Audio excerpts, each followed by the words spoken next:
Good evening, everyone. Welcome to the Development Review Commission. Today is March 26, 2024.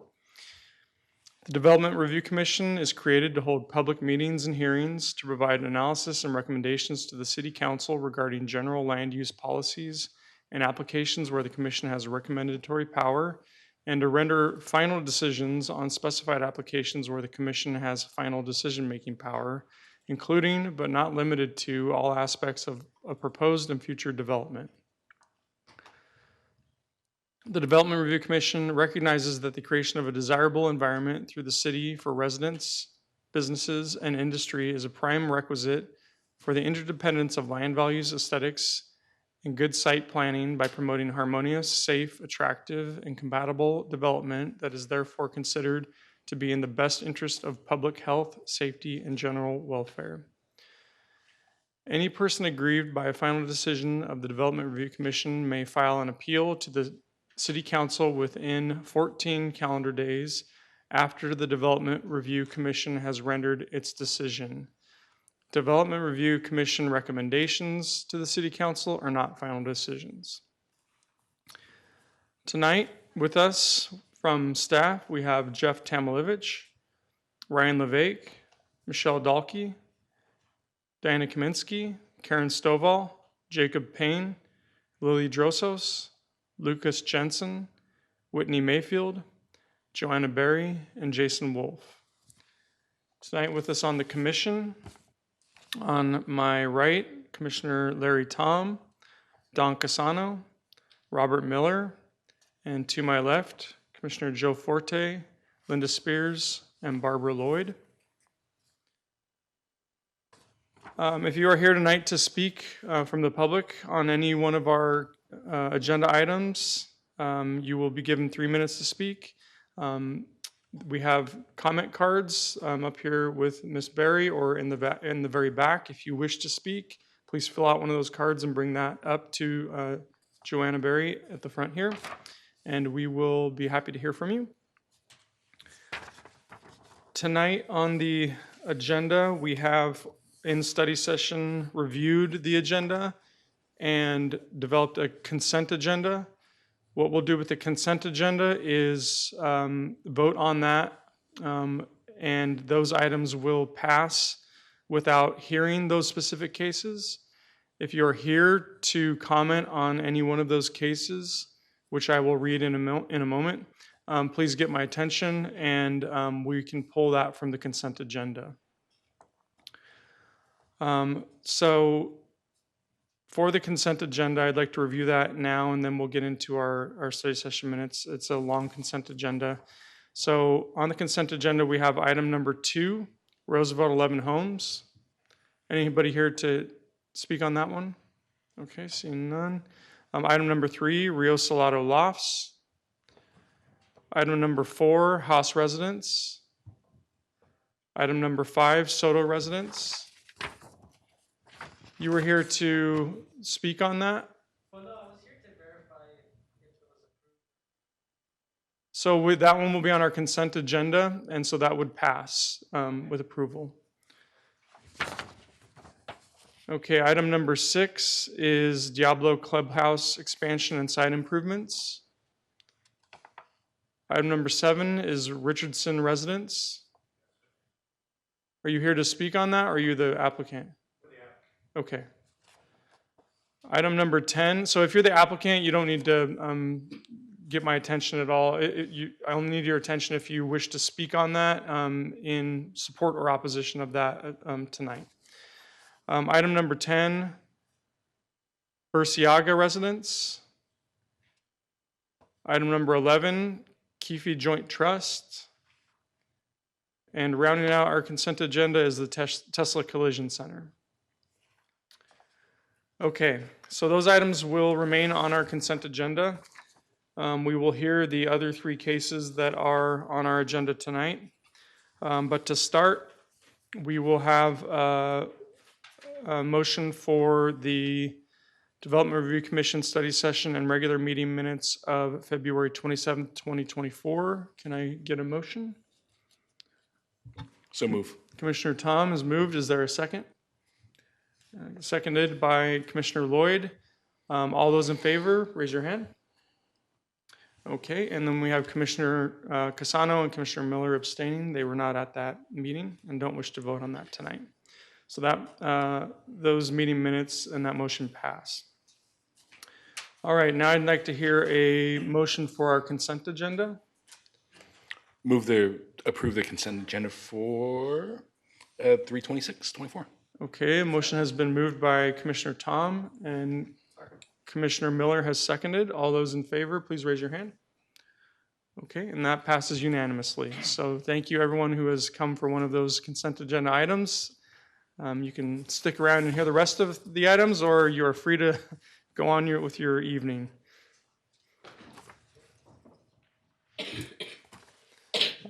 All right. The next item that we have up is the Ling Chao and Jin residence, item number 8. Will the applicant please, is the applicant here? Chair Johnson, I believe they're online. Okay. So let's hear from the applicant if we can get them, which I assume you're working on right now.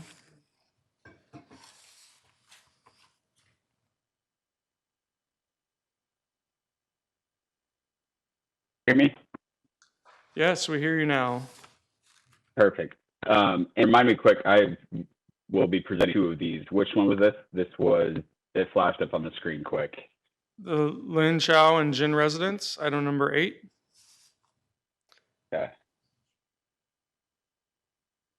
Please state your name and city of residence. My name's Zach Mikatuk, Scottsdale, Arizona. Are you the applicant? I'm the agent for You're the, the agent. Okay. yeah, so I'm the applicant. Okay. So if you would like to give a overview of your project, we're all ears. Great. So this is a single family. They are looking to enclose their carport to add an additional guest room. The purpose of the guest room is mainly for the homeowner's father who lives internationally as a place to stay when he comes visits. To do that, we need to provide more parking, and is why we're trying to get people to park in the driveway. So we do not view it as detrimental to the neighborhood. We view it as an asset because increased square footage should raise the value of the neighborhood. And the owner has long-term plans in this house, so we consider this to be a good use of the use permit, allow the family to extend into its square footage.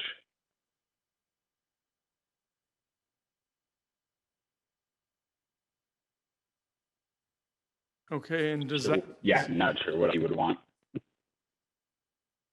Okay, does that conclude your details to start us off?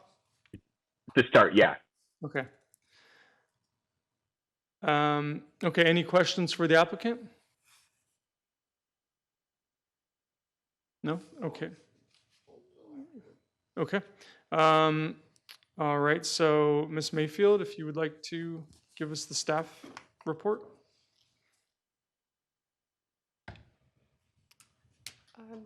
Good evening. Okay.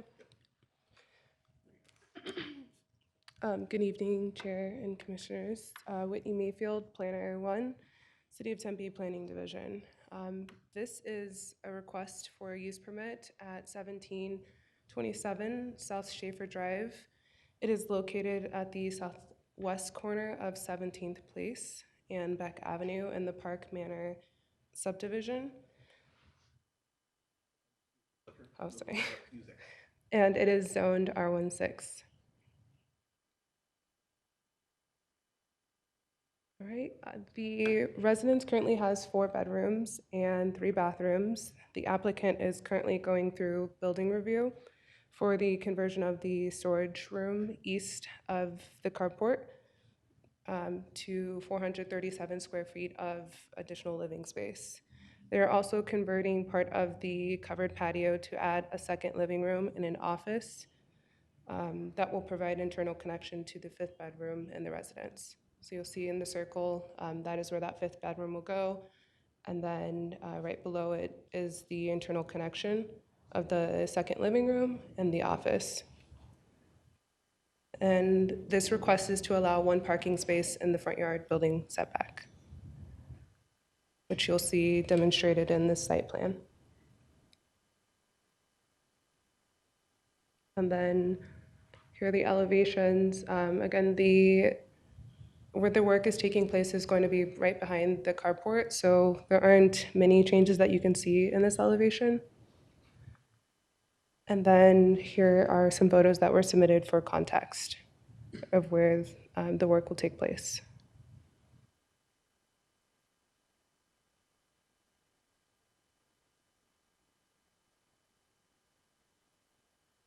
All right, and there wasn't a requirement for a neighborhood meeting, and as of 10 a.m. today, staff has only received one comment in opposition to the request.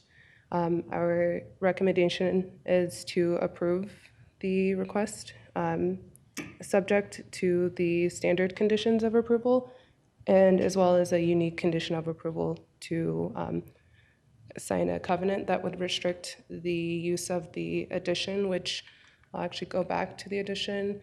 The addition that you'll see in the bottom right corner, bedroom number 4, the covenant would restrict the homeowners and all subsequent homeowners from renting the property independently, or I'm sorry, from renting that addition independently from the residence itself.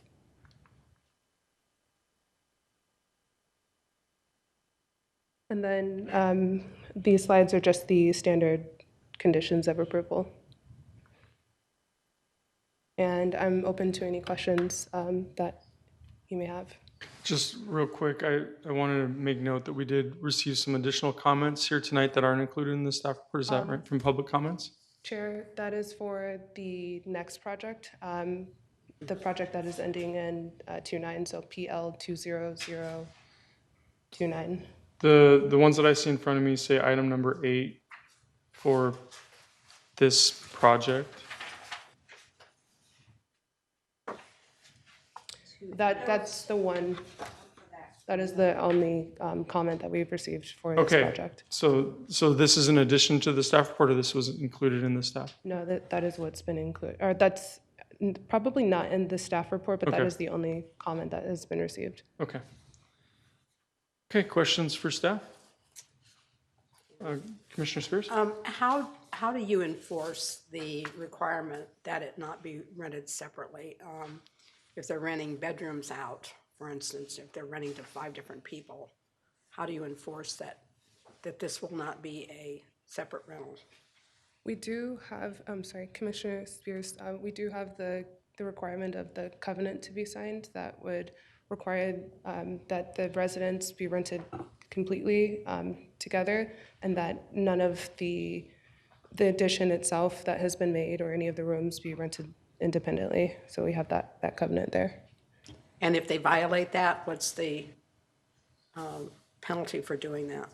I would have to defer to our deputy director on what the process is for violations.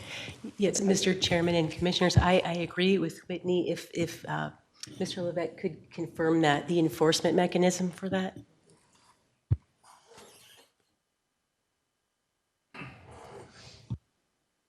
Hi there, Ryan Levesque. Yes, the covenant restriction specifically has to do with the one of the existing conditions that basically, right now, one of the existing bedrooms functions like a guest quarters where there's not internal ingress egress through the main residence. So we identified that in part of the review process. So the covenant would restrict that portion of the building site from being rented independently. We're not looking at restricting other rooms per se, but specifically that portion of the site. And violations of the code are subject to a Class 1 misdemeanor offenses that can be ranged from a series of first offense, second offense for any violations that may occur. Typically, we have to address these or respond to them if we receive public complaints, and then we can address the matters directly with the property owners. Commissioner Miller? Whitney, could you go back and show us on the plan or the drawing where exactly they want to park this second vehicle? Because right now, it seems like you have a single car driveway. So could you show us what they want to do? Chair, Commissioner Miller, of course.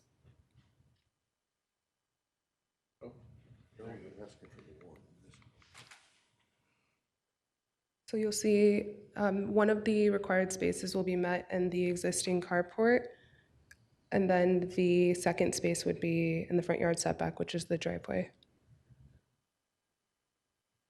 So So it'd be in tandem. it would be, all right, so they're not, okay. How many, do they have renters in there now? Commissioner Miller, I haven't confirmed if the residence is owner occupied or renter occupied, as it wasn't pertinent to the application and the review. Thank you. I'm just curious because some of the pictures were provided with seem to suggest that there were a number of vehicles parked there, which is somewhat suggestive of multiple, multiple people living there and parking on the street. So I'm just curious. But okay, so they're going to use the driveway and the carport. Correct. Okay, thank you. I have a question. Commissioner Tom? The parking is a current condition, correct? They currently have tandem. They're not adjusting that storage wall that's underneath the carport? That is correct. So the current condition is they have tandem parking. One's outside of the setback, that second is in the setback, and since they're expanding, we're now requiring that use permit. That is correct. And the residence was built in 1959, and at the time, there wasn't a requirement for 2 parking spaces. Correct. So Okay. it is my understanding that the parking space, and before this proposal, the 1 parking space was met under the carport. But now, because of the additions that are being made to the house, it is considered legally non-conforming and must be brought up to code. Thank you. And then my second question is the condition of approval to add this covenant on restricting rentals. How often do we do that? That is, so in this circumstance, as you see in this slide, in the review, as staff were reviewing the floor plan in conjunction with the use permit, we noticed that the 4th bedroom had an external entrance from the main entrance and a kitchenette that was adjacent to the room. And for that reason, we required the owner to sign the guest quarters covenant to restrict it from being rented independently from the main residence. That covenant is currently a requirement for our guest quarters, but sometimes in circumstances where there are external entrances to additions that are added on, it may be added as a unique condition of approval. Okay.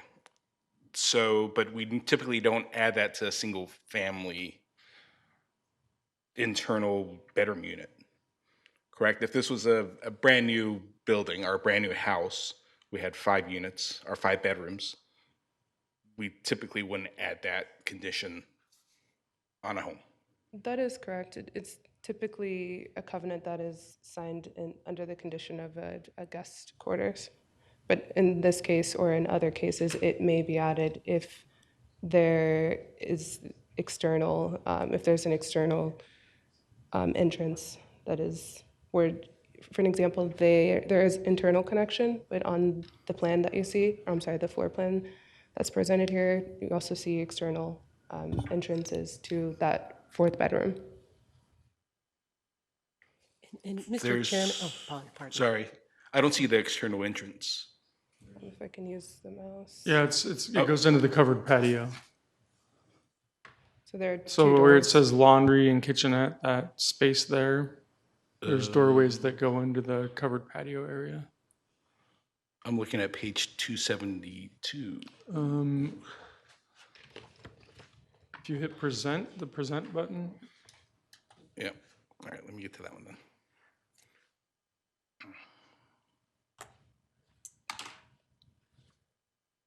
Where's the external entry? So if you're looking at bedroom 4 in the bottom right corner, to the left of it, there's the laundry room, and there are 2 external entrances. So the laundry, the washer and dryer is right between them.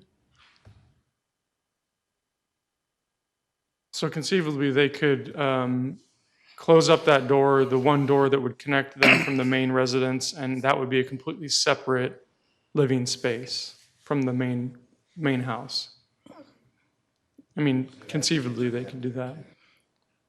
Commissioner, I just want to clarify too, that although there is an exterior doorway exit from the building on the rear of the property, it's the fact that there is not a typical connection from an interior connection. So whereas typically room additions or kitchenettes are be accessed through hallways or common areas through the main residence, in this unusual case, there is a bathroom that has a double doorway between bedroom 3 and the kitchenette area. And where you don't typically see that, where to get into the house, you have to go through a bathroom, through a bedroom, and then to the hallway of. So the unusual condition, we thought it was appropriate to address and identify that so that it doesn't become a locked situation where now you have a separate dwelling area that's occupied by separate renters. So that's the reason for the condition, is a unique condition where it's creating a guest quarters type condition area from some of the existing floor plan configurations from past additions. We thought it was appropriate to address that for this specific condition because of the added additional bedrooms for the request. Commissioner Miller? Are you satisfied, Commissioner Tom? Because I have a question about that too. This, what's labeled as bedroom 4 and the laundry, are they, I assume they were existing. Are they existing now? Commissioner Miller, yes, they are. Okay, so, all right, they're existing. The office and bedroom 5 and the new living room that are being added, but the condition that that we're talking about now is basically being placed on an existing part of the building because of the way in which they built it, correct? Correct. Oh, okay. Did they have to come before anybody to do that? There was a building permit that was approved in 1999 for the addition of a bedroom, a bathroom, a sitting room, and a laundry room. And in the floor plan, you'll see the bedroom, the laundry room, and what appears to be the sitting room. I believe it's now listed as a kitchenette. Okay. All right. So I have a question on the condition Commissioner again. Tom? The condition says addition, the addition that is being if it's the addition that is being rented. So if it's the main part, or is it the whole thing? We don't want it to be rental at all? Or, I guess, what is the addition? So in this case, it would be the bedroom 4, the addition that was added. Bedroom 4. And we can clarify that with a modified condition if that's appropriate. Okay. And the applicant is in agreement if they're still there? Yes.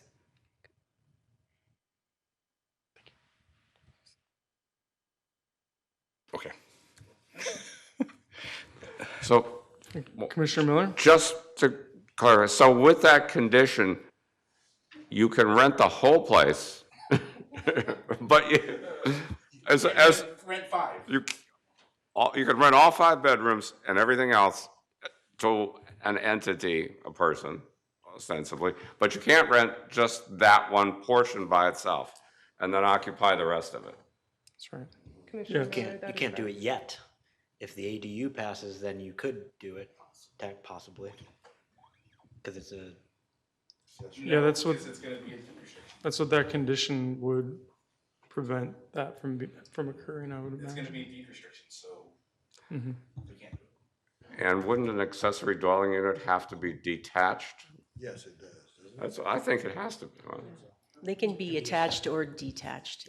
They just have different development standards, whether it's attached or detached. but that's another story. And that is also the same case with the guest quarters. It can be detached or attached. All right. More questions for staff? Okay, thank you. We'll now open it up for public comment. Is there anyone here wishing to speak on this agenda item?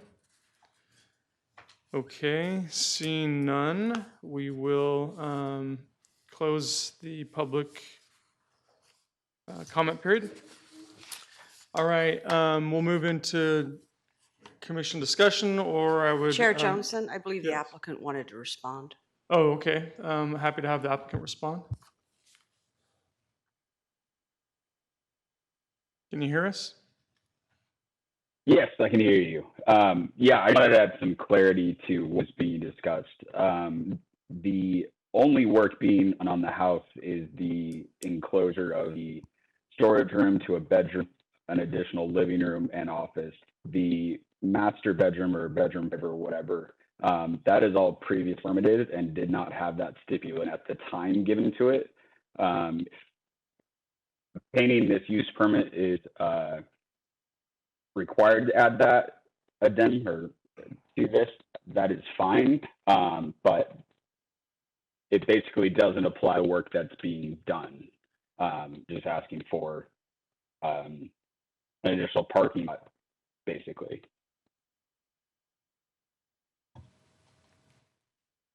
Thank you for that clarification. Were there any other questions for the applicant? Commissioner Miller had a follow-up. I just have one question for the applicant. Is the property owner occupied at this time? So I unfortunately misspoke. I'm presenting two back, and so was speaking on the wrong one. This currently is rented to 3 PhD students at Arizona. So this is currently a rental. Yeah.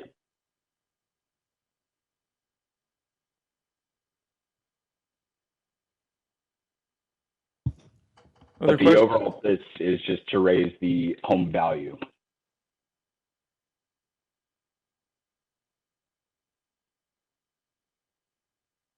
Okay.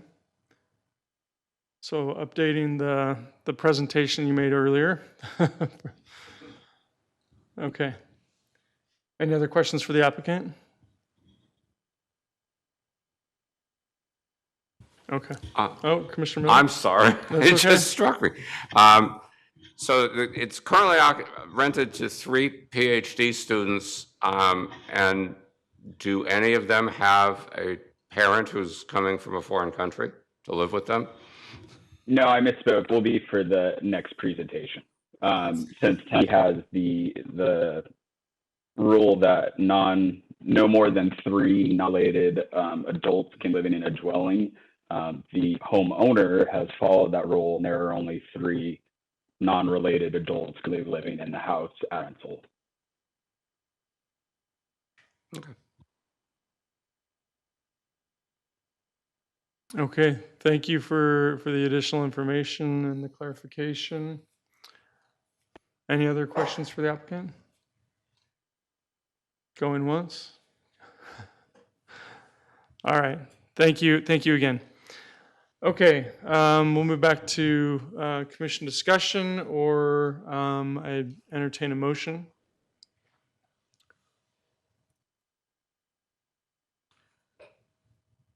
Any discussion? Commissioner Tom? In general, I'm in agreement with this request for use permit. I have some hesitation with us putting a condition on the property that restricts someone's property rights, right? That they can, it's their property, their single-family home, if they conduct it as a single-family home, either owner occupied or a rental, that is their right in the zoning district. So I have a little bit of hesitancy with the condition that we have them record a covenant on land restrictions on this property.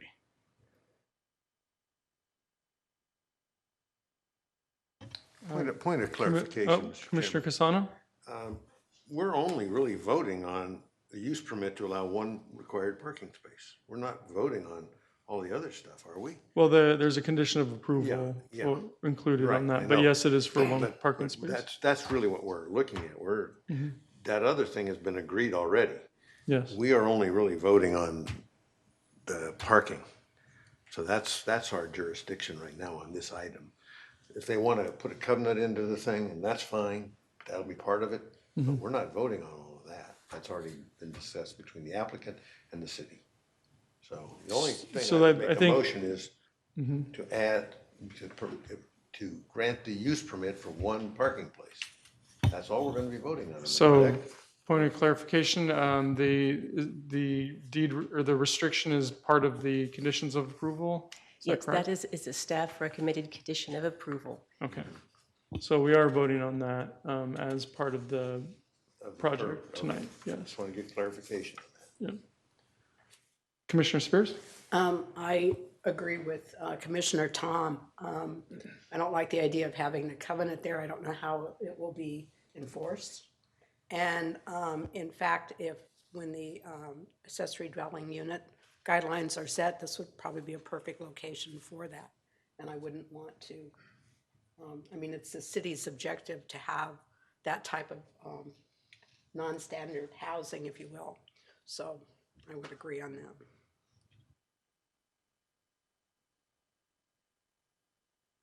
Other comments, motions? Commissioner Tom? I'd like to approve PL 240028 with staff's recommended condition, but the deletion of condition number 3.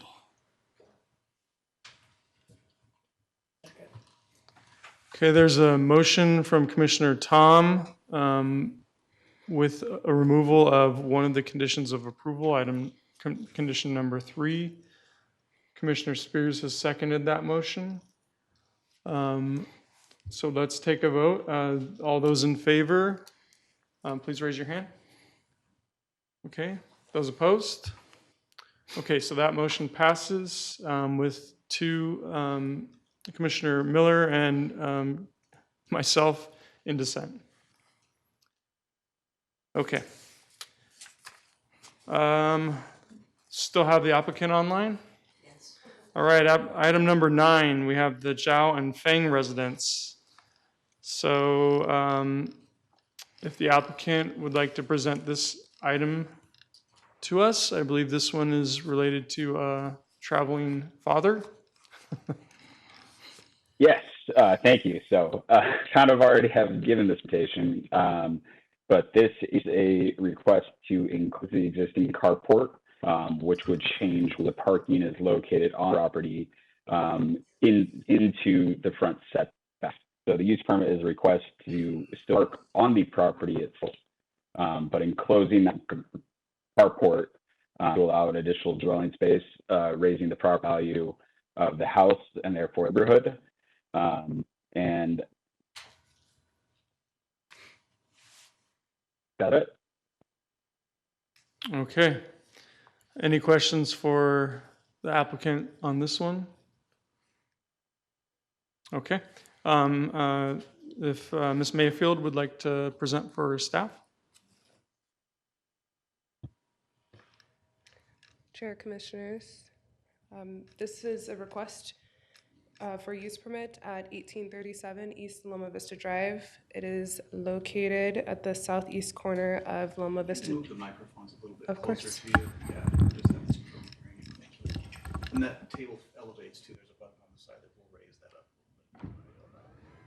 There we I'll start over.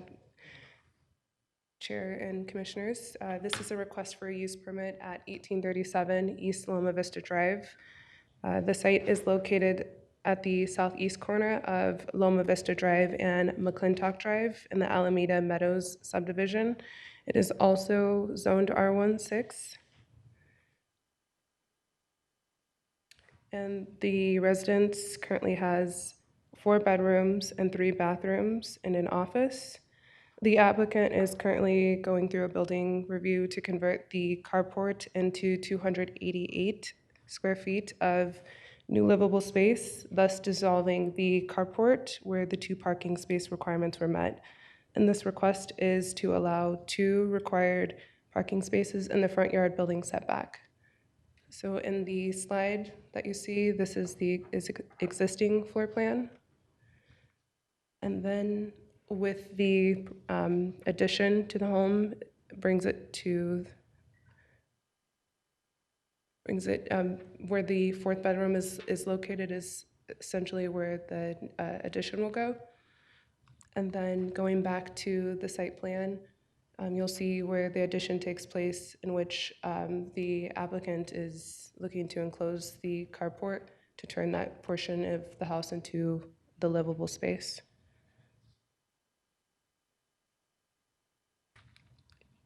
And then there are the elevations.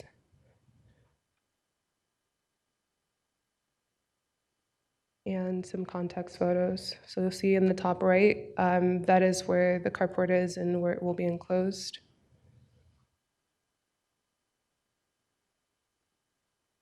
And there are more context photos.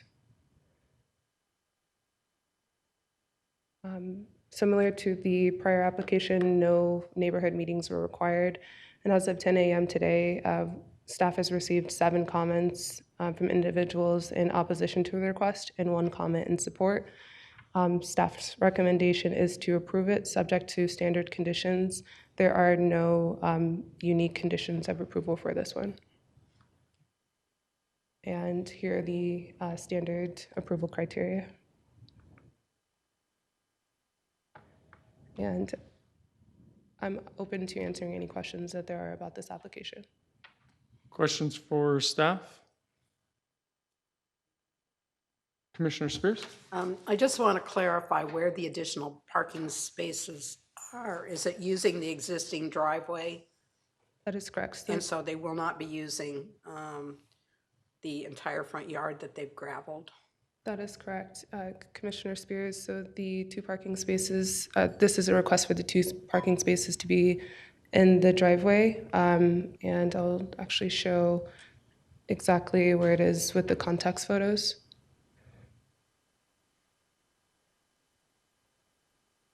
So on the existing concrete drive between the palm trees? That is correct, Chair.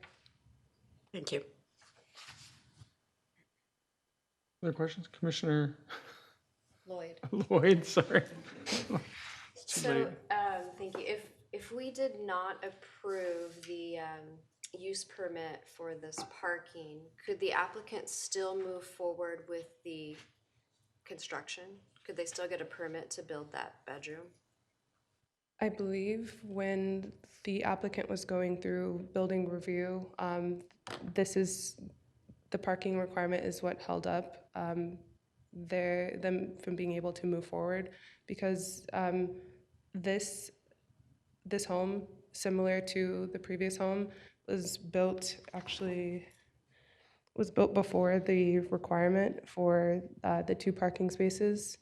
And anytime there's an addition, a new development or an addition that's added to a site that is legally non-conforming, it must be brought up to code. So essentially, denial of this may also result in denial of the additions that are being made.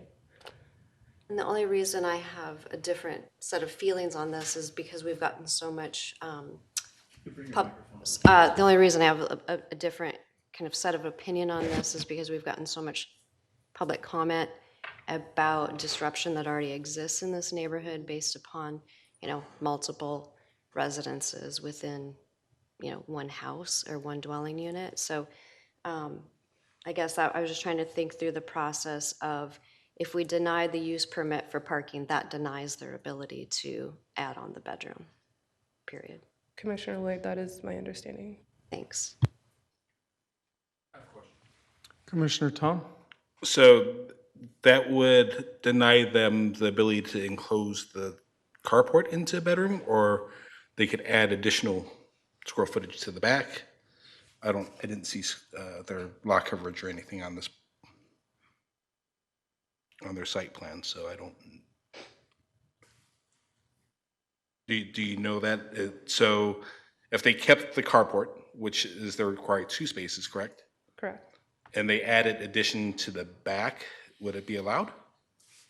If it is a room that is being added, which in this case it would be, I'm sorry, will you rephrase, I'm sorry. Ask the So question instead of again. enclosing the carport and they added additional square footage into the rear yard, and as long as they met the setback requirements, that would be allowed. They wouldn't need this use permit. They would need the use permit because again, they're adding an addition to the house, which is according to the code, any kind of additions when it comes to legally non-conforming sites, any new development must be brought up to code, which in this case, they're adding a new addition. And with single-family residences up to 5 bedrooms, they require 2 parking spaces. So by adding that addition, they would still need to meet the parking requirement. Now, if they ended up adding it to the back of the house, they could still use the carport and meet the parking spaces that way versus in the front. So And just as she stated, as long as the carport can meet the 2 required spaces, they're not in the first 20 feet of the on-site front yard setback, then they could be compliant. So to summarize that all up, if we did not approve this tonight, they could reconfigure their addition, leaving the patio or the carport intact and add on some other location that did not impact those 2 parking spaces, potentially. Chair, that is correct.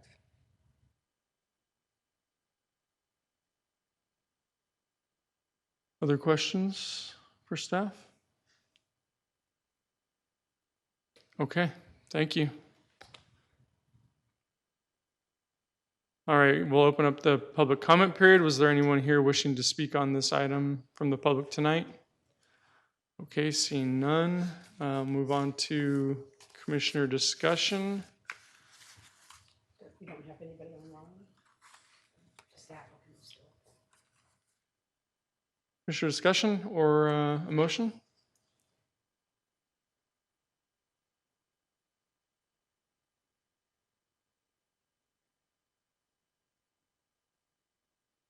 Commissioner Lloyd? I just wanted to make a comment about an observation. It doesn't even look like there's any living quarters in this floor plan. Is that correct? It's just all bedrooms and a kitchen and a bathroom and bathrooms. Bedrooms, bathrooms. Next to the kitchen. And an office.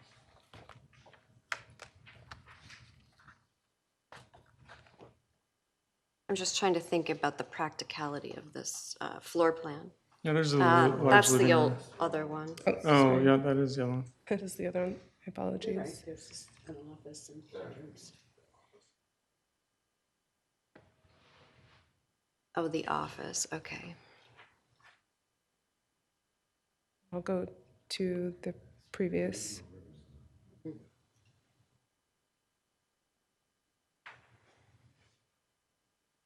Mm-hmm.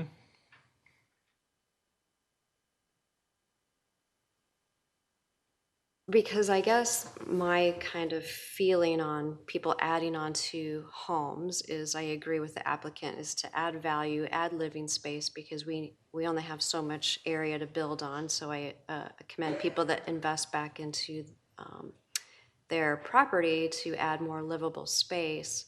However, this just doesn't seem like the typical livable space. So I'm not sure that adding another bedroom makes it a practical floor plan. In terms of, what it might be designated for and the type of housing that we need. Not that that's what we're voting on, but essentially, if we vote to approve the parking, use permit for parking, we are approving this. So that's my concern, is that I'm not sure that what we're building here is practical. Chair Johnson, the applicant is asked if they can speak. That's. So, yeah,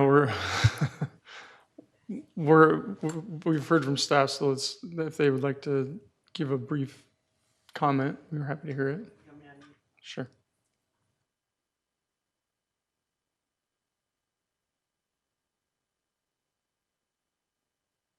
So I just wanted to clarify a little bit. The furnace is not drawn in there, but that main kitchen and then there's a living room in there. That space is 27 foot by 19 foot piece.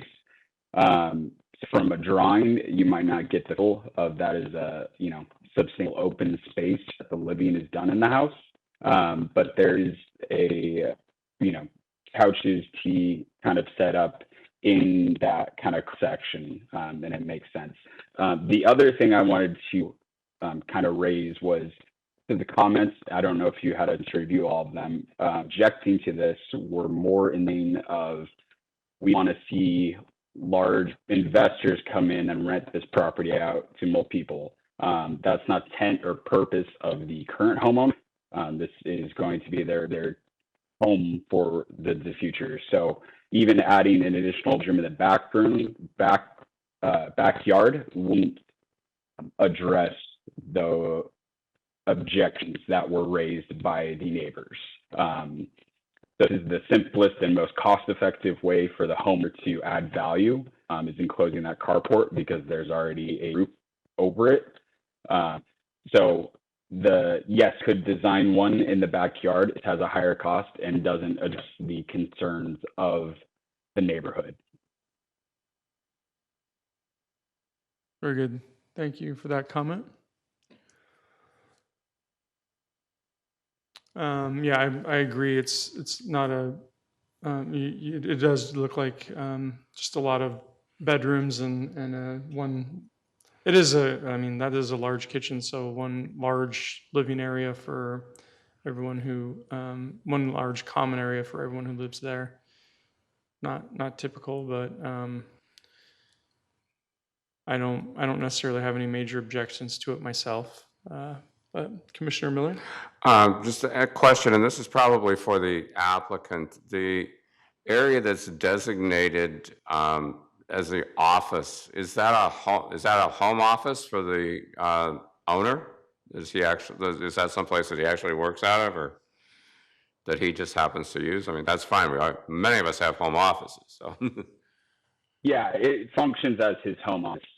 It has other desks in there, so it's more of a I guess a general use office. It does function as the owner's home office. Yeah, and it has a large, looks like 6 foot wide opening, so it could function as a family room or something of that sort as well, I would guess. Shared workspace.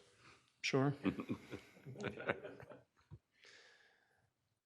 All right, any other discussion? Motion? Commissioner Tom? I'll move to approve PL 240029 with two conditions set forth by staff. Okay, Commissioner Tom has moved for approval of the project as written. Is there a second?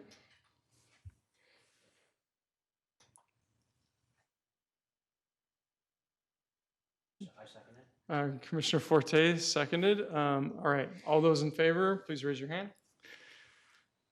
Okay, so Commissioner Forte, myself, Commissioner Cassano, and Commissioner Tom, and then those opposed. Okay, and then Commissioner Spears, Commissioner Lloyd, Commissioner Miller are in dissent. So that motion passes 4-3. All right, moving on to item number 13. If I could invite the applicant up, Item number 13 is Apache McClintock.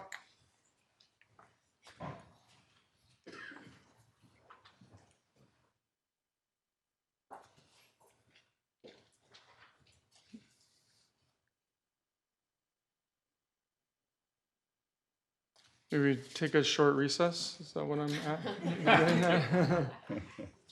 at? Yeah, if we can just take a quick recess, not sure how we manage that on this document. No, Mr. Chairman, you can just simply, as the chair, indicate that there'll be a short recess and we can reconvene when the Okay, commissioner we'll take a comes short recess and reconvene. I'll invite you back up at that time. Thank you. It's your power. I've never had that happen.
Presentation is a planner in my office, Kurt Waldier. We're also pleased to have our architect, Circle West. Peter is here also and available to answer questions.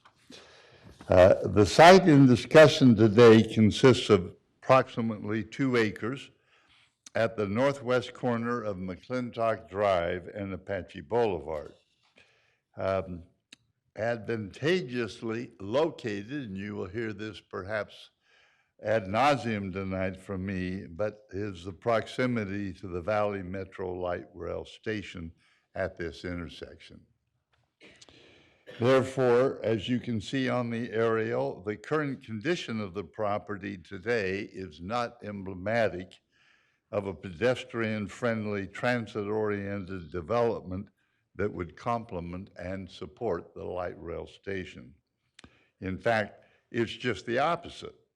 The site contains today the Pride Travel Center, former Sun Devil Car Wash, Best Bud Smoke Shop, Cash for gift cards, and Cricket Wireless. This site, we submit, is ideally situated for our present proposal. Not only is it located adjacent to the Valley Metro Light Rail Station, it is severely underutilized. The site is just about 1 mile from ASU and Tempe Marketplace, 2 miles from downtown Tempe and Tempe Beach Park. So we submit that this project is very well positioned to be a highly multimodal and well-connected to many of the major destinations in the city of Tempe. So we would like to change the situation, and what we're proposing is a 7-story mixed-use development, 85 feet in height, consisting of over 8,400 square feet of ground floor and a pedestrian-oriented retail space that we'll discuss in more detail shortly. It will contain 275 multifamily units on the upper floors, and including a mix of studio 1 and 2 bedroom units.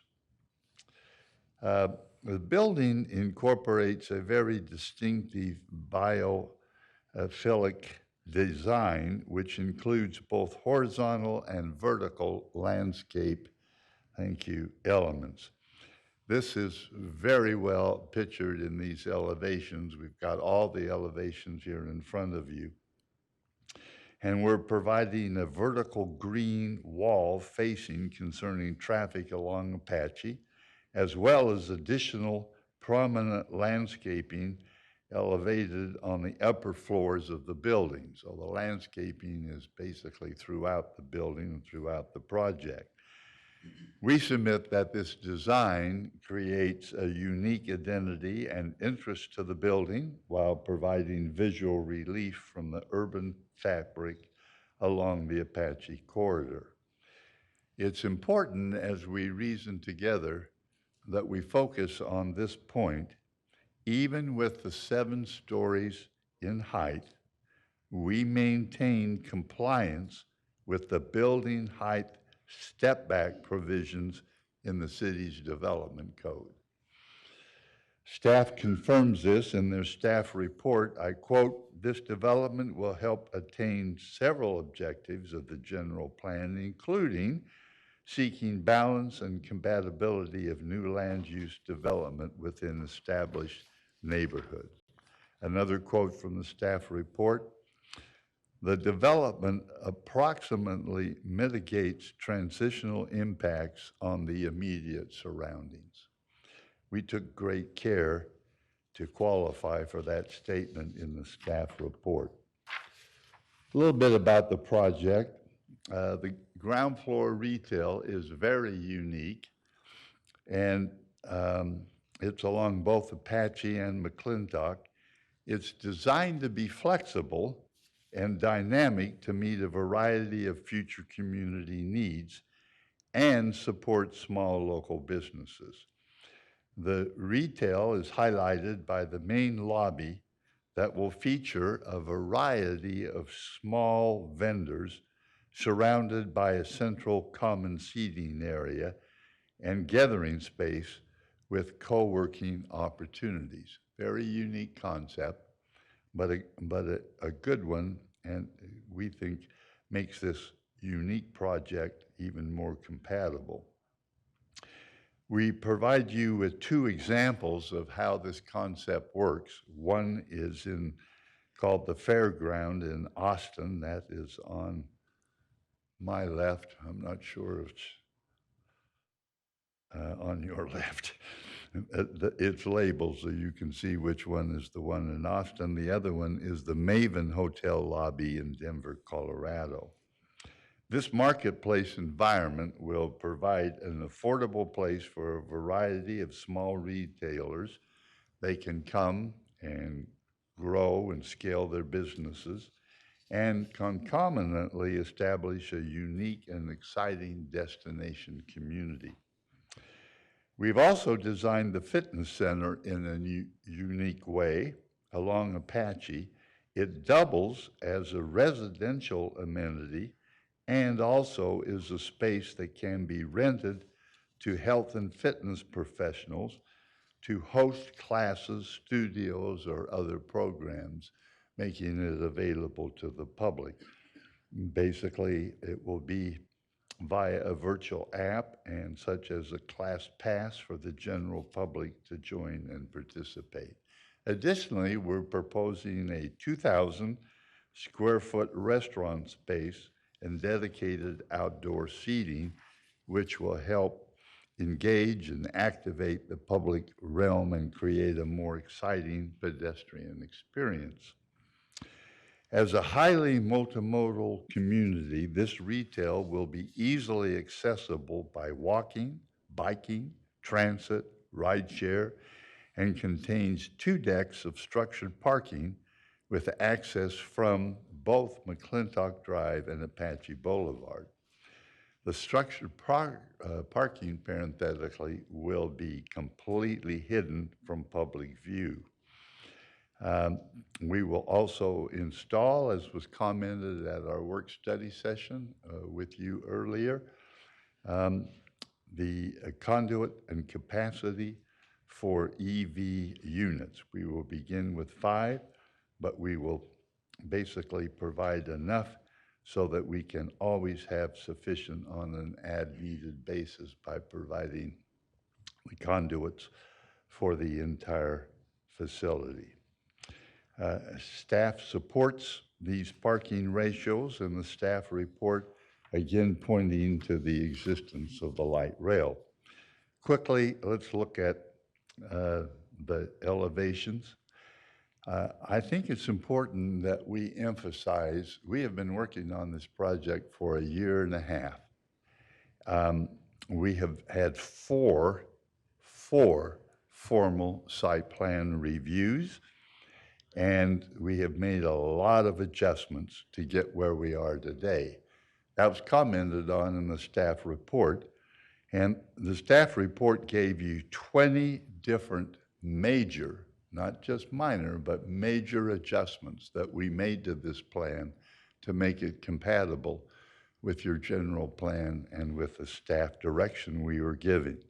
So basically, we are before you today in the posture of having spent considerable time working with the staff, making adjustments, and bringing forth a plan that has solid staff support.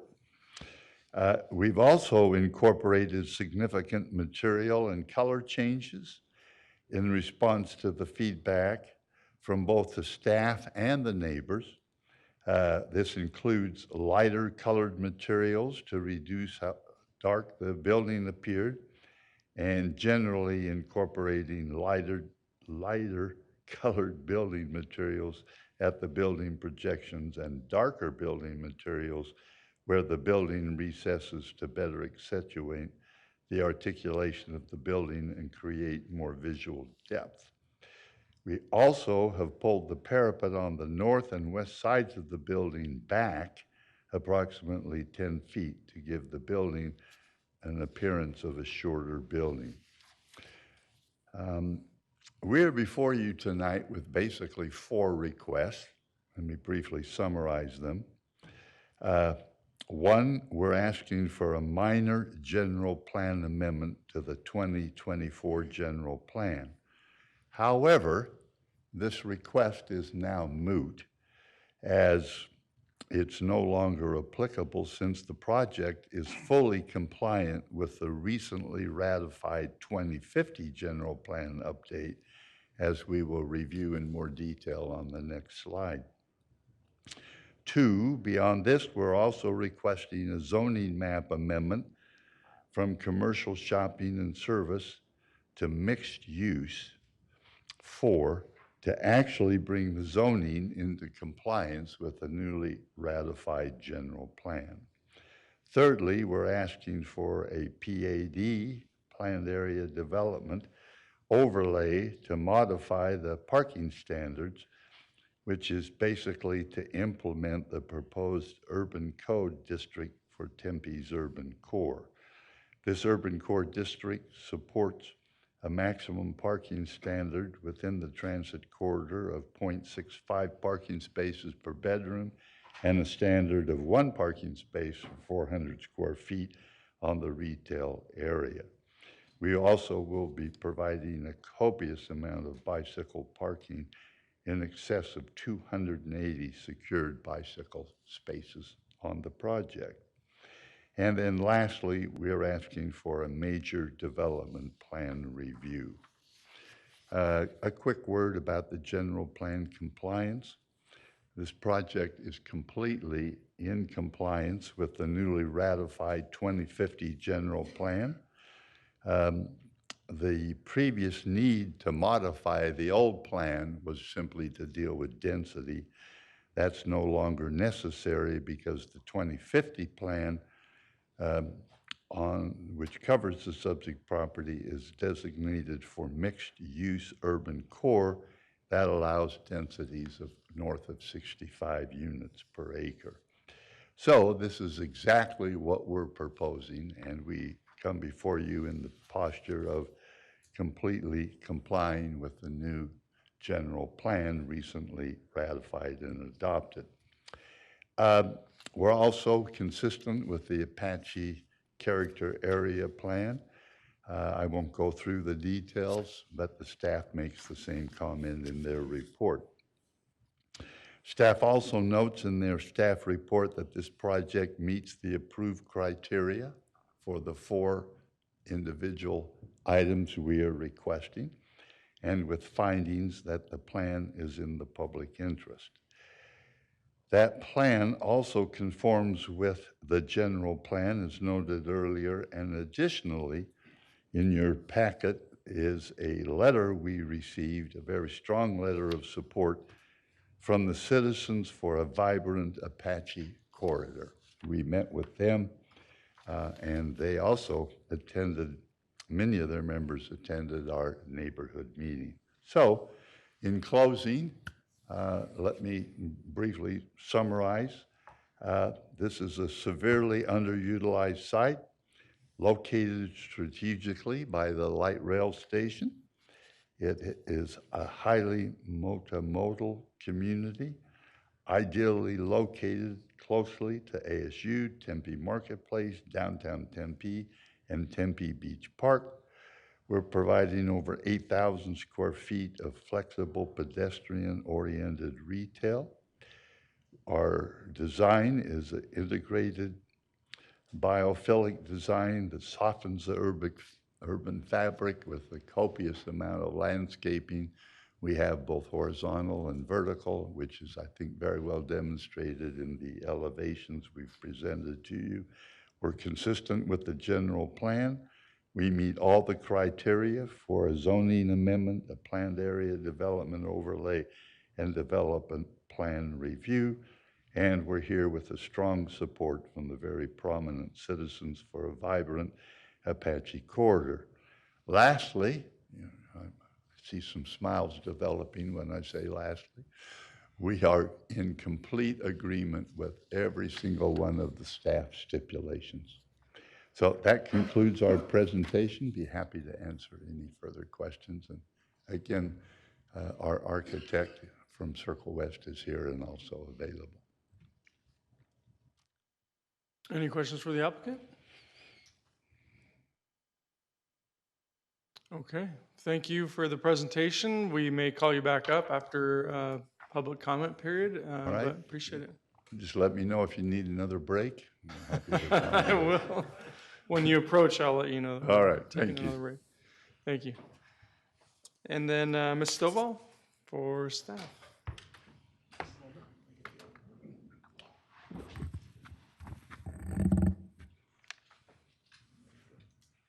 All right. Good evening, Chair and Commissioners. My name is Karen Stovall, Senior Planner. Closer to me. Okay. So the site is located at the northwest corner of McClintock Drive and Apache Boulevard. The applicant is proposing a new 7-story mixed-use development with rental units and commercial uses.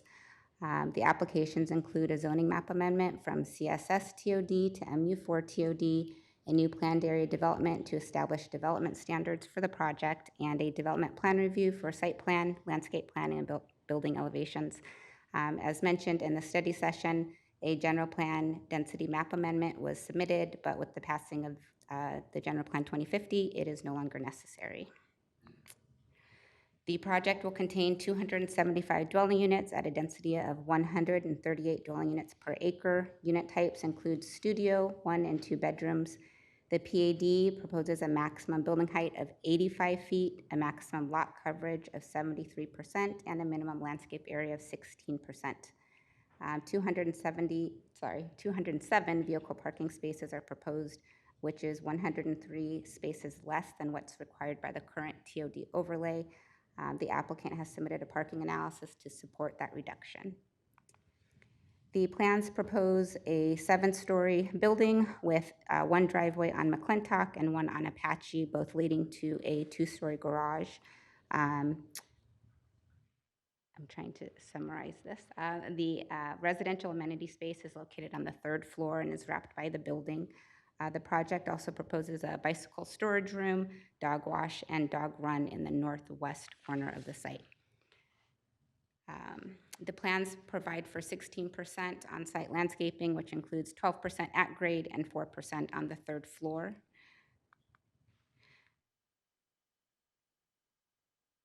The building is finished with the dark blue and gray metal panels, dark gray brick veneer, and off-white stucco. A board for concrete planters are on the second level and project from the building walls at both the south and east elevations. A community balcony is located on the third floor at the southeast corner of the building, and then there are also planters in that same corner at levels 4 and above. A neighborhood meeting was required for this application and was held in November of last year. 9 individuals attended and voiced concerns regarding the proposed setback, a lack of step back, and the elevation on the north side of the building as it relates to the existing neighborhood to the north. Concerns were also voiced about landscaping along the street frontages, and individuals asked questions about the anticipated retail tenants and when the existing businesses were expected to close. Staff has received a phone call from a resident stating that the colors were too dark, that the project should not cater to students, and that there should be a better mix of units. We also received 2 emails from a resident stating that the north building setback was inadequate and the design created cliff walls. There were numerous suggestions made, including providing changes in wall plane, adding vertical trellises, and increasing the building setback. The applicant has worked with staff and that specific community member, we believe, to address those concerns. We have received a letter of support from the Citizens for a Vibrant Apache Corridor, and that was provided to you before the study session. Although they are in support, they stated that they do have a concern that there are too few 2-bedroom units. And we also received 1 online comment card opposed to the project, stating that the development would impact the neighborhood to the north, and that the proposed density is too drastic. Staff is recommending approval of the requests subject to the conditions listed in the report, and there are several unique conditions related to adding a loading or drop-off space on the north side of the drive aisle, north of the building, modifying the colors of the metal panels to overall lighten the colors, adding a cornice to the top of the concrete planters, and increasing the area of landscape planter on the west side of the driveway that's on Apache. The applicants reviewed the conditions and agrees with them, and I'd be happy to answer any questions. Any questions for staff? Okay, thank you. We may have some more for you at some point. I do have a question for Ms. Dalkey. When we vote on this, since the PAD is no longer applicable, do we have to amend that, the motion? Yes, Mr. Chairman and Commissioners, whoever makes the motion, just read the motion without that general plan amendment item, Okay. and just proceed with the other items. Okay, thank you. All right, so we do have, we're opening the public comment period, and I understand we have some online commenters. One person submitted a comment saying that they would attend, but if they didn't attend, here's their comment. I provided it to you. And now I have Chuck Buss online who would like to talk. Okay, what's the last name, Voss? Chuck Buss. Buss, okay. Can you hear us online? Chuck, are you there with us?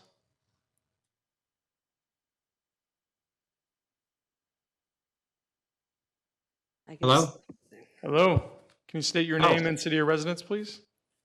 Yes, this is Chuck Buss. I live in the University Heights neighborhood behind this project.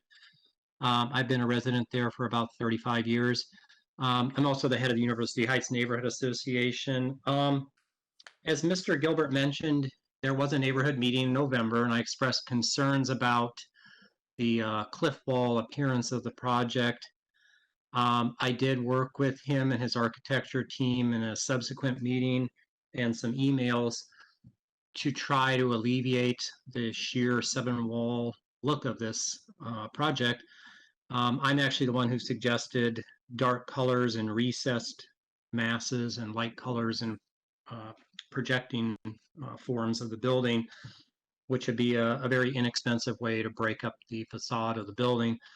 My remaining issue I have is landscaping, particularly on the north side of the building.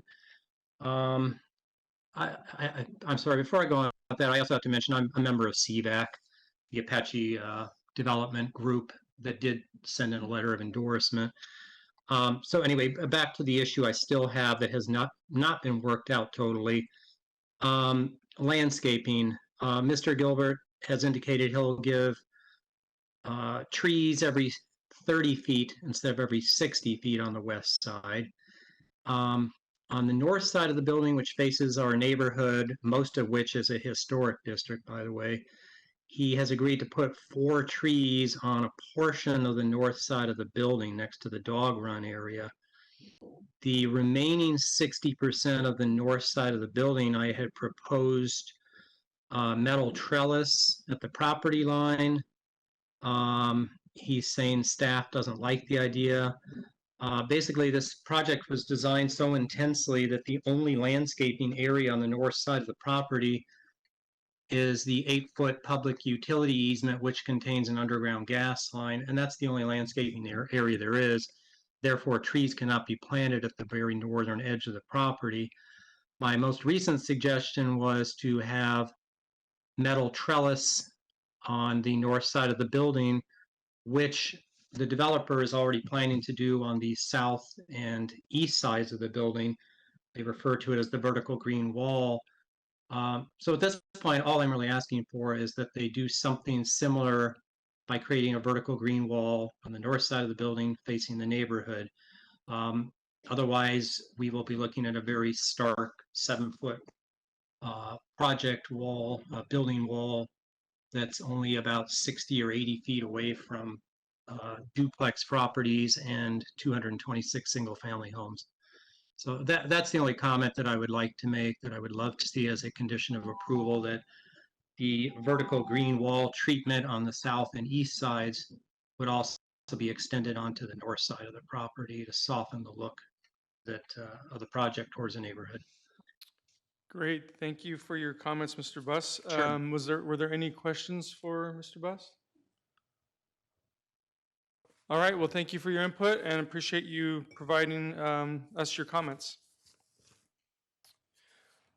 All right, so I'd like to now invite the applicant back up, or I think we had no one else that wanted to speak. No, the only other person isn't online. Okay, Yeah. thank you. Okay, now I would like to invite the applicant back up to address any comments they've heard.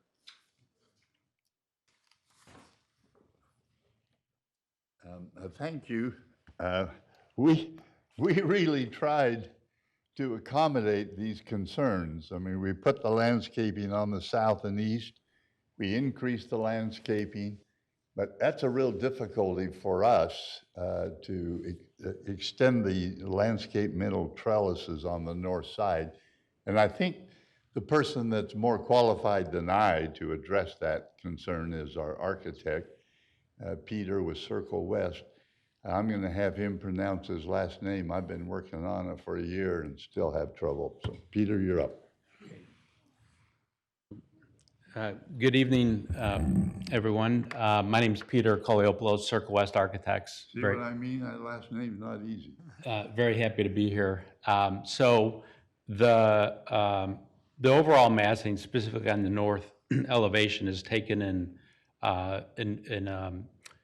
a serious methodology of how we approach the step back and setback. So, number one, with respect to the step back and setback requirements as outlined, we are below and lower than the required step back and setbacks, specifically on the north side. Number two, on the north elevation, as you could tell in the renderings and the elevations, we've taken great pains to really articulate the distinct materials and colors and fragment the massing, not only with the different colors and materials, but also the step backs within the north elevation, within the building massing, such that there's movement, three-dimensional movement within the building, specifically on the north elevation. And then what we've also done with respect to the landscaping is really maximize the landscaping and created these layers specifically on the north all the way to the building facade. Now, obviously, there's the driveway entrance, there's some practical things with utilities and so forth, but on the north as well as in the west, and really all around the building, 360 degrees, is really an articulated landscaping approach such that it creates distinct colors, shade and shadow, and then, of course, buffers the building, and we'll be layering the building as you go from north to the south.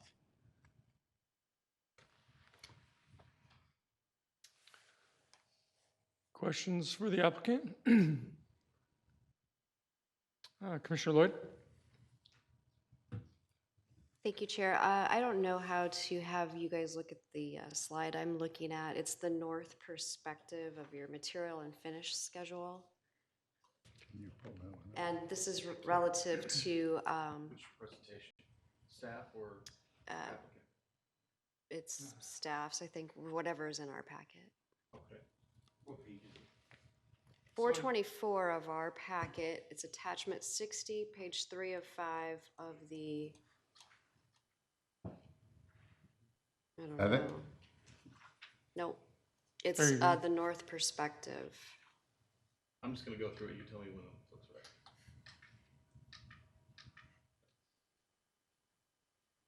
All the perspectives are here. Okay, We're getting here's one close. of them. Yeah. It would be, Okay, well. It'd be the how one about on the lower bottom- right. Yeah, the bottom right corner there. So relative to Mr. Buss's comments, can you speak to why you couldn't do more trees to create a buffer there, you know, going from to the west of F2 over to T7? Oh, I guess that's what I'm looking at. But let's just say the entry to the parking garage over to some of that metal, the dog park yeah, general area. yeah. So why Well- couldn't you do more tree line in that area? Well, just physically in plan, there isn't room in that section of the plan to add any trees. And really, it's because of the PUE. And that is prohibiting us from doing anything of a serious tree planting in that area. Now, I would add that what is not depicted in this rendering is an 8-foot-high wall. So there's going to be a wall. It's not as if you're going to be able to see from a pedestrian standpoint into this area as depicted in the current elevation or rendering right now. So what came up out of the neighborhood meeting and discussions, I can't remember, both with staff as well as with the neighborhood, was to add I think we had a lower height wall, and then we increased the height of the wall from the comments that came out. So if you can envision an 8-foot-high wall running along the whole north elevation, and then the landscaping would be hovering, whatever trees we have depicted there would be over that. I think it's a real layering, in my opinion, to the overall massing and what people would see and experience from a pedestrian standpoint, and how you would view the building. So that led into a question that I had. So the PUE, does that not extend the full length of the north property line? Yes. It does, yeah. But you do have trees on that west end. We do have trees because we moved what came out of some of the meetings. We were able to move the dog wash building and bike parking building south a certain dimension, I can't remember, 5 or 6 feet or 8 feet, to allow the trees in that section. So those trees are not in the PUE in that area? That's Okay. right. Correct. Okay.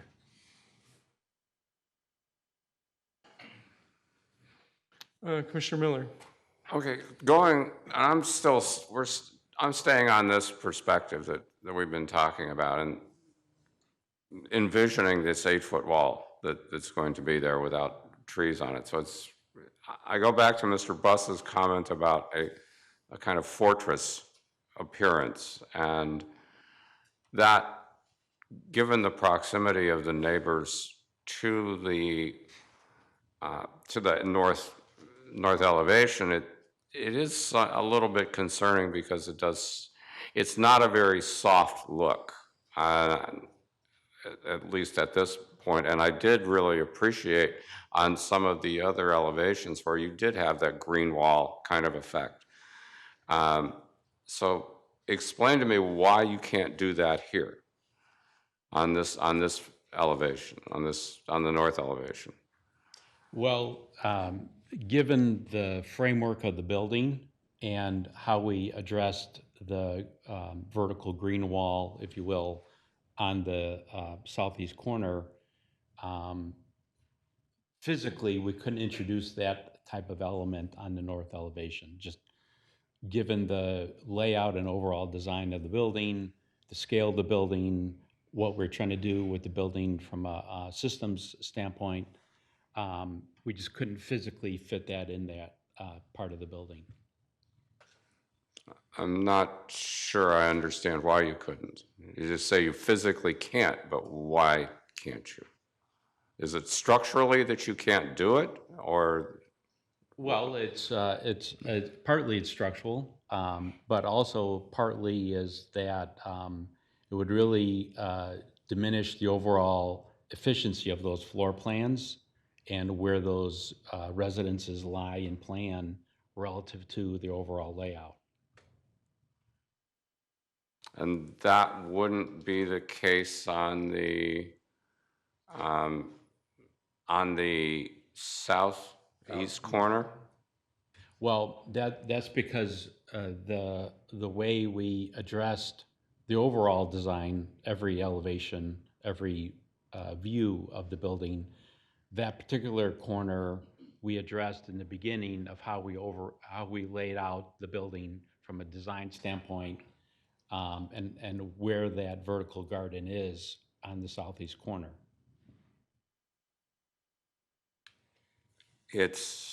So the interior layout of the building, if I'm following you, dictates what you can do on the exterior of the building. In part, yes, that's a fair comment. What part doesn't it dictate? I'm just curious because that's such a unique way to solve a problem, which otherwise, you break up what is kind of monolithic, and with that, and it's very, very effective, and I commend you for that. But yet I come back to this thing that a lot of people are going to look at on a daily basis, and it just strikes me that it could be done there too somehow. Yeah. You've been very creative with the rest of it,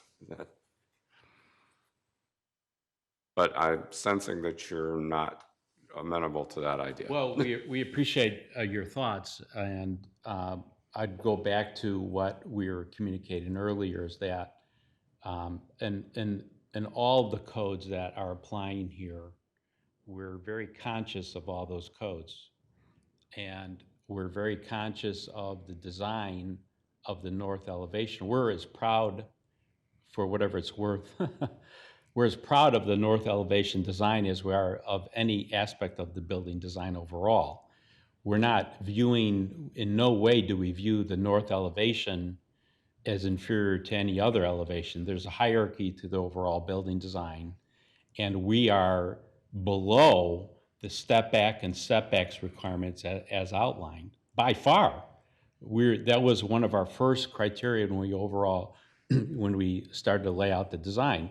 Additionally, when you look at the north elevation, even in this rendering, as I was mentioning earlier, there's a rich fragmentation of the building design relative to the window fenestration, the building colors, the building materials. So as a layperson, I respect what people are saying, but from a experienced design professional, what we're saying is that we're conscious of the view a pedestrian would take, and that's the ideas that we've incorporated here, so that it is a design that we can all be proud of, and it addresses the comments that are coming out in part.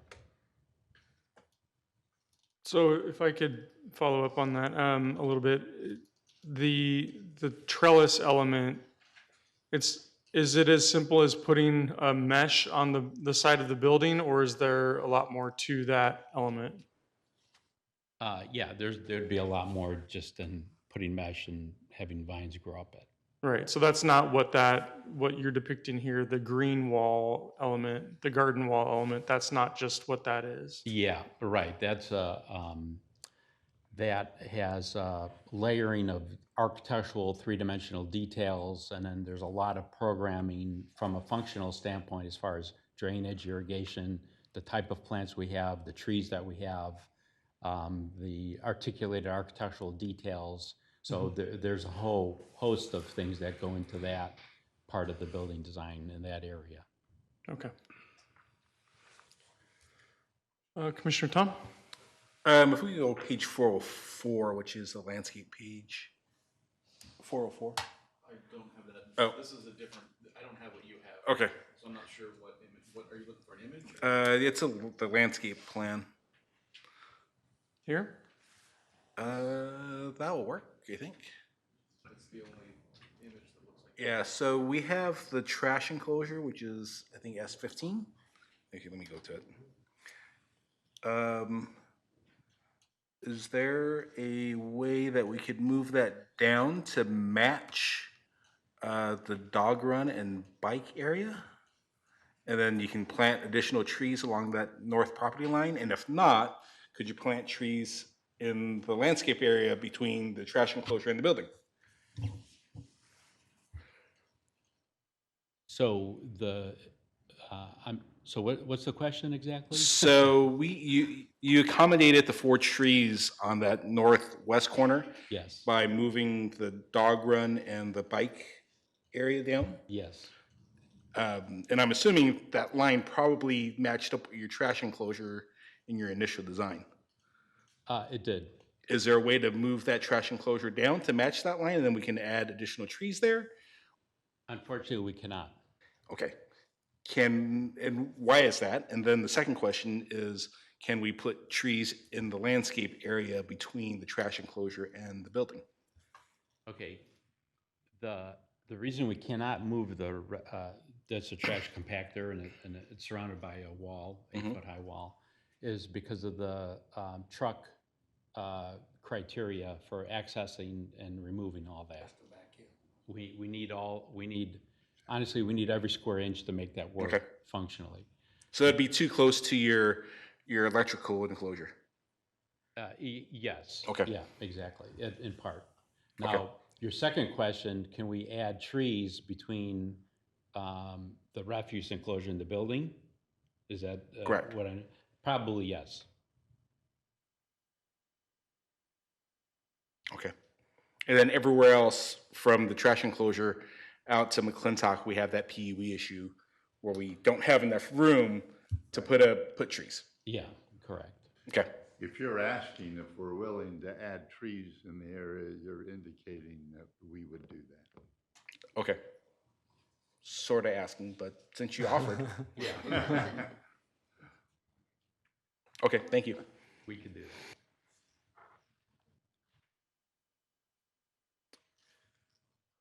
Other questions? Commissioner Miller? Okay. I'd like to come to a different thing, and I know this is on the packet that we have. It's for lack of a better one, it's labeled attachment 72, which is your 4th floor plan. and this goes to one of the questions that the folks from CVAC raised about the mix of units. And looking at this and looking at each one of your floor plans, where your residential floor plans,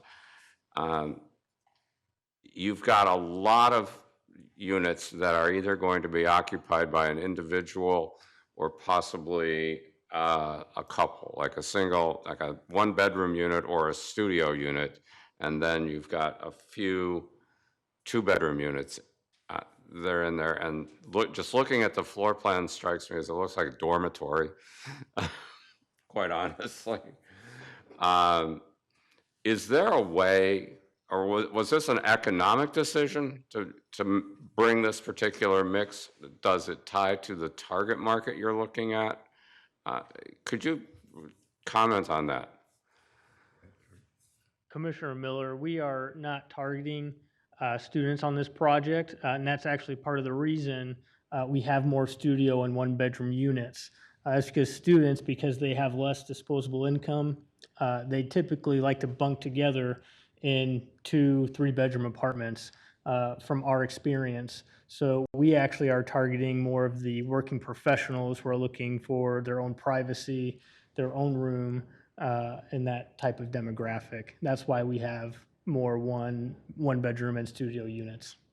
So we just have a fundamental disagreement with that comment, but we are intending to market towards the young working professionals as opposed to students. Well, I wasn't commenting that you're designing a dormitory. I was just suggesting that because you've got so many small units on what's essentially, because of the way you lay it out, basically it's a square. It does kind of remind me of the dorm I used to live in, but that's neither here nor there. I was just curious about the reason you chose that particular mix of units, because it just doesn't, I was surprised, let's put it that way. Would it make sense to add more two-bedroom units, even if you, not to attract students, I'm not saying that, but for example, if you had, a young couple that might have a child that needs a separate room for them, it might be more attractive to somebody like that rather than simply to a lot of single people. The owner, who unfortunately couldn't be here tonight, addressed that issue at the neighborhood meeting, and we spent quite a bit of time talking about it, and they were rather adamant that what they were targeting is just exactly what they're laying out here. And they indicated that they wanted to leave it just exactly as the configuration that we have. I'm sorry. They wanted to keep that configuration. Incidentally, Mr. Chairman and Commissioner Miller, that is one of the very few things that we did not compromise on.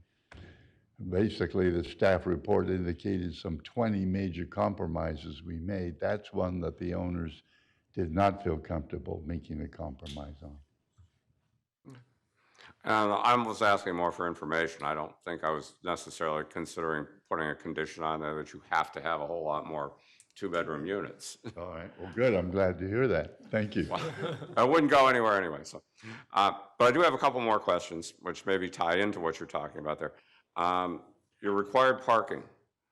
Was any thought given to perhaps using underground parking rather than above ground?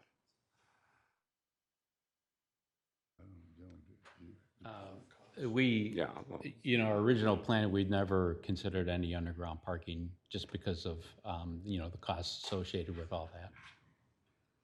Okay, fair enough.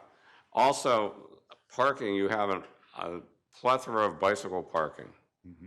I'm a bicyclist myself, so I'm very glad about that, but why did you put so many? Does that tie back to the, for lack of a better term, I'm going to use target market, that a lot of people do travel by bicycle? Yeah, I can discuss this, Commissioner Miller. our analysis found from the census data that only 50% of this census tract that we're in commute by personal vehicle. So that means the other 50% commute to work every day by their foot or bike. So we're accommodating, part of the reason we have less vehicular parking spaces is to accommodate those typical commuters biking and walking. Would it, and a follow-up to that, would it make more sense to actually reduce the number of vehicular parking spaces you have? Since you are obviously probably going to have a market, a population that doesn't necessarily use personal vehicles to commute that much. And I noticed the staff getting upset with me again, so. Well, They have.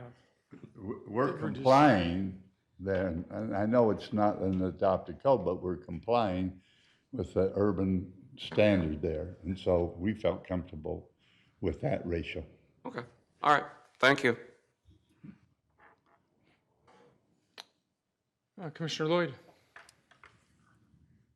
Thank you. I just want to say I like the design. I like the density. I would have supported it with less vehicle parking. That's not a surprise. However, I think if you're willing to offer up some more trees, I would like to make a motion to approve. Can I do that? Sorry, we're still we're in not the here public yet? comment period. Oh, geez, I thought we were way past that. So, well, just know. Okay. I'll come back to you. All right, any other questions for the applicant? All right, thank you. Thank you. All right, let's close out public comment period, and now we are moving into commission discussion. So any discussion before a motion? I agree. I think it's a really nice project. I think that you worked with the community very well, as is reflected in the CVAC letter of support. Didn't hit every single mark, every single request that came to you, but I appreciate the flexibility and working with the community on that. And I will be in support of this project and would support as an added condition to work with staff on adding a tree or trees to the area south of the trash compactor. Other discussion, comments? Commissioner Lloyd, do you have a motion? All right, yes, I make a motion to approve PL 230218. Do I need to omit the general plan density map amendment in that motion? Yes, please. Okay, I will do that. And adding the condition of having the applicant add more trees along that north property line as appropriate and as possible. Okay, we have a motion. I second that motion. Commissioner Casano seconds. All right, all those in favor, please raise your hand. Okay, and that passes unanimously. Great. Thank you very much. Thank you. All right, any commission member announcements? I only look at, Commissioner Spears. Just real quickly, I want to let the viewing audience know that the Kiwanis Club of Tempe will be sponsoring the Easter egg scramble on Saturday at 9:30 a.m. Please get there early because it takes about 2 minutes to clear the field. Hope to see you out there. All vacuums. Do we get extra time with seniors? Commissioner Casano wants to know if there's extra time for seniors. Commissioner Lloyd? Friday, April 5th is Tempe Community Action Agency Vicinity. So if you haven't been, it's a great local event to support a local nonprofit here in Tempe. It'll be held at the National Historic or Tempe Historical Society. Very cool. Any others? All right. All right. Staff announcements. No, Mr. Chairman, we have no announcements. Thank you, though. Okay. Okay, this meeting is adjourned. Thanks everyone for being here tonight.